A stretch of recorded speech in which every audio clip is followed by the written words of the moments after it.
Chapter 6, Almost 17, Already Different. The next morning, the sky was still gray when I walked into the art room. Noah was there, of course. He was always there first, like the universe kept time around him. He looked up, nervous and hopeful at the same time. It was strange to think that someone like him, talented, kind, somehow both quiet and bright, could ever be unsure. "Hey," he said. "Hey," I echoed, closing the door behind me. Silence stretched between us, thick with everything we had not said yet. So, he began, scratching the back of his neck. "About last night.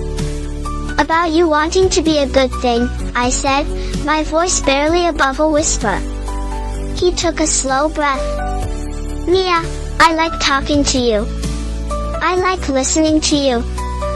I like that you don't laugh at my weird drawings, and that you text me at 2 a.m. about cereal and also about the darkest corners of your brain. I like that you're honest, even when it's messy." My heart hammered so loudly I was sure he could hear it. "I like you," he finished simply. "More than as a friend." The words I had wanted to hear from him for so long landed between us, too bright and too real. "I'm a mess," I said, because it was the only thing my brain could come up with. I cry at random times, I overthink everything, and I panic in gyms and grocery stores and sometimes in my own room for no reason. He took a step closer. "You're a person," he said. "A real one. I'm not asking you to be easy.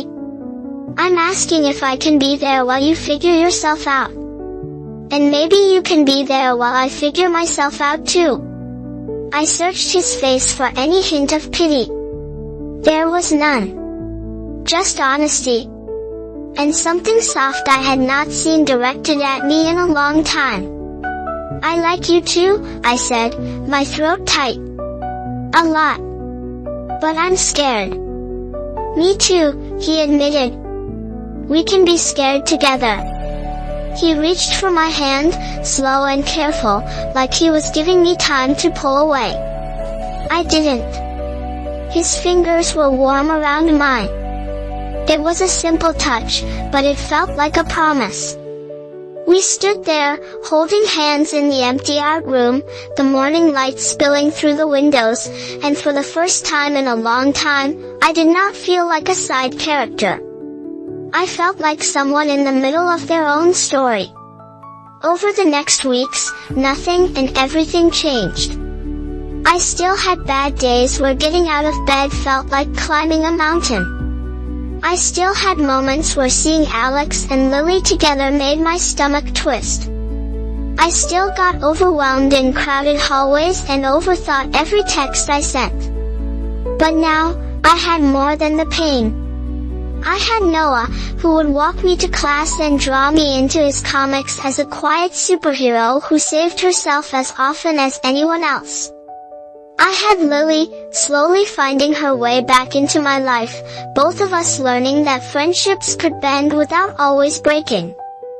I had Alex, who knocked before entering my room and actually listened when I spoke.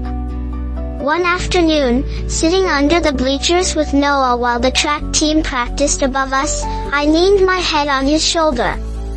"Do you ever feel like we're just kids pretending to be people who know what they're doing?" I asked. He snorted. "Constantly. I don't know how to be an adult," I said. "I don't even know how to be 17. "You don't have to know," he replied. "You just have to keep going. One day at a time." Very wise for someone who forgot his own locker combination last week, I teased. He grinned. "Hey, emotional wisdom and basic memory are two different skill sets." I laughed, the sound surprising me with how free it felt. As the sun dipped lower, casting long shadows over the field, I realized something. I was still almost 17. I was still learning how to breathe, how to forgive, how to let people in without losing myself. But I was not alone anymore. And maybe that was enough.